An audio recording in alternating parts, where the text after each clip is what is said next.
स्वयं को जाने बिना देह से अलग होना असंभव है। देह करके मानोगे तब तक आत्मा की बात नहीं समझ पाओगे। सबसे पहला अभ्यास ये करना है कि अपने को शरीर करके मत मानो। जो तुम अपने को शरीर समझ के जानते हो तो फिर तुम ये कैसे कहोगे कि तुम साक्षी स्वरूप हो। फील करके देखो, ये तुमसे अलग है और तुम इसको जानने वाले हो, तुम इसको देखने वाले हो। विवेकानंद जब पहले दिन आए थे रामकृष्ण परमहंस के पास, तो उन्होंने उससे पूछा कि तेरा नाम क्या है। वो कहता है मेरा नाम नरेंद्र है। उन्होंने बोला नरेंद्र किसका नाम है। सिर पे हाथ रखा, ये क्या है। बोला सिर है। फिर ये बाँह है, ये पेट है, ये टांगे हैं। बोला फिर नरेंद्र कौन है, नरेंद्र किसका नाम है। वो हैरान परेशान हो गया, सोचने लगा, विचार किया घर जाके। तो गुरु ने उसको समझाया कि जैसे रथ का सारा सामान जोड़ देते हैं तो वो मिला के रथ कहलाता है, लेकिन जब सारा सामान अलग कर दिया जाता है तो वो रथ नहीं कहलाएगा। इसी तरह से ये शरीर है, ये मिल गया, इसका एक नाम रख दिया पहचान के लिए, पर ऐसे तुम देखो अलग अलग करो तो शरीर के पार्ट्स के अपने अपने अलग अलग नाम हैं। तो इसमें नरेंद्र कहाँ रहता है। हैरान हो गया, बोला फिर मैं कौन हूँ। बोला तू जानने वाला है। तू कहता है मेरा सिर, मेरी छाती, मेरी बाँह, मेरी टांग। तू हो गया साक्षी स्वरूप, तू हो गया जानने वाला, तू इसको भी जानता है। जैसे मैं घर में रहता हूँ पर मैं घर तो नहीं हूँ, इसी तरह से मैं शरीर में वास करता हूँ पर मैं शरीर तो नहीं हूँ, मैं शरीर से अलग हूँ। अब जब गुरु तुमको विभाग करके दिखाते हैं तो शरीर के अपने सिम्टम्स हैं और तुम्हारे स्वरूप के अपने सिम्टम्स हैं। अष्टावक्र गीता में एक बहुत ही सुंदर एग्जाम्पल आता है जिसमें बोला कि अग्नि में जब हम लोहाकार गोला डालते हैं, लोहे की बॉल, तो क्या नज़र आता है। अग्नि गोल हो गई, गोल गोल शेप में आ जाती है, और लोहे को जब हम हाथ लगाएंगे वो गर्म हो जाएगा। लोहे का स्वभाव गर्माहट नहीं है, अग्नि का रूप गोलाकार नहीं है, लेकिन दोनों मिल गए तो क्या हुआ, एक दूसरे के गुण ले लिए दोनों ने। लेकिन जब हम दोनों को फिर अलग अलग कर देंगे तो क्या होगा, लोहा वापस ठंडा हो जाएगा, अग्नि गोलाकार नहीं रहेगी, दोनों अपने अपने स्वभाव में वापस आ जाएंगे। इसी प्रकार से आत्मा और शरीर, इन दोनों का समन्वय हुआ।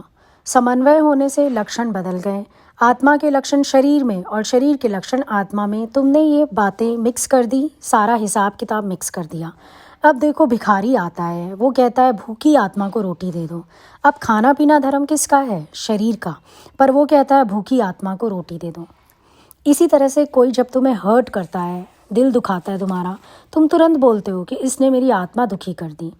सुख दुख धर्म किसका है, मन का, तुम्हारा नहीं। आत्मा तो सुख दुख दोनों को जानने वाली है। मन को सुख प्रतीत हुआ या दुख प्रतीत हुआ, किसने जाना।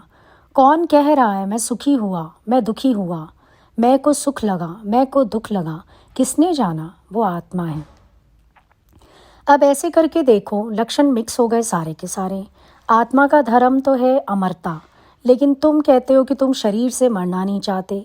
साम्राज्य आत्मा का है, एक ही भगवान सर्वत्र है, सब जगह राज कर रहा है, लेकिन तुम क्या चाहते हो, तुम ये चाहते हो कि मैं राज करूं, उसमें तुम्हें मज़ा आता है, लोगों पर हुकूमत करने में तुम्हें मज़ा आता है।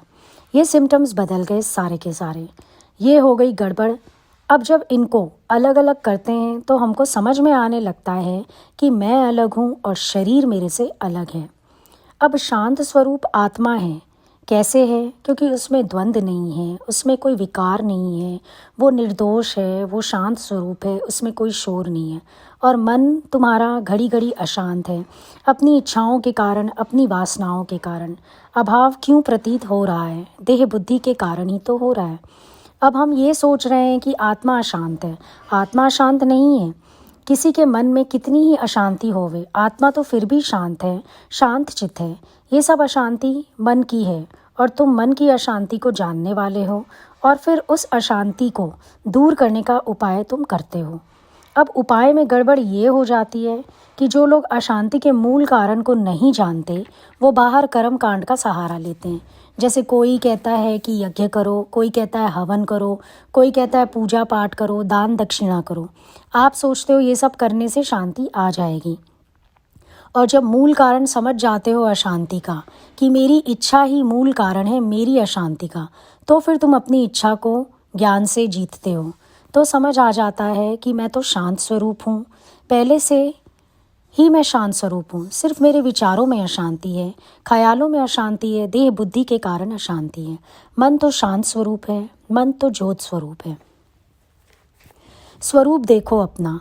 अब स्वरूप को गलत संग मिल जाता है तो फिर गड़बड़ कर देता है। गलत संग का प्रभाव आने लगता है। जैसे मिट्टी को अगर हवा का संग मिल जाए तो वो तूफान बन जाती है, और अगर मिट्टी को पानी का संग मिल जाए तो वो कीचड़ बन जाती है। अब तेरा मन भी अपने ज्योत स्वरूप का संग करता है तो वो ऊंचाइयों की तरफ जाता है। जब देह बुद्धि में आ जाते हो, देह का संग करने लगते हो, विकारों का संग करने लगते हो, तो यही मन फिर मैला होने लगता है, यही मन अशांत होने लगता है, यही मन वासनाओं में घसीटने लगता है। गुरु के दर पर बैठकर यही मन कहेगा कि संसार में कुछ नहीं है, सब मिथ्या है, मिथ्या जगत है। और यही मन जब कुसंग में आ जाता है तो फिर कहेगा कि सत्संग में कुछ भी नहीं है। सत्संग में बैठकर कहेगा सब व्यर्थ हैं, और यहाँ से जाते ही संसार में कहेगा कि अभी तेरी उम्र ही क्या है, क्या है ये संग रंग दिखाता है। इसीलिए गुरु सावधान करते हैं, सबसे बड़ा कुसंग जो है वो तुम्हारा मन है, इससे तुम बचो। दूसरा, अपने मन को भी एक सही राह दो, सही संग दो, सही साथ दो, तभी तुम उन्नत के रास्ते पर पहुँचोगे।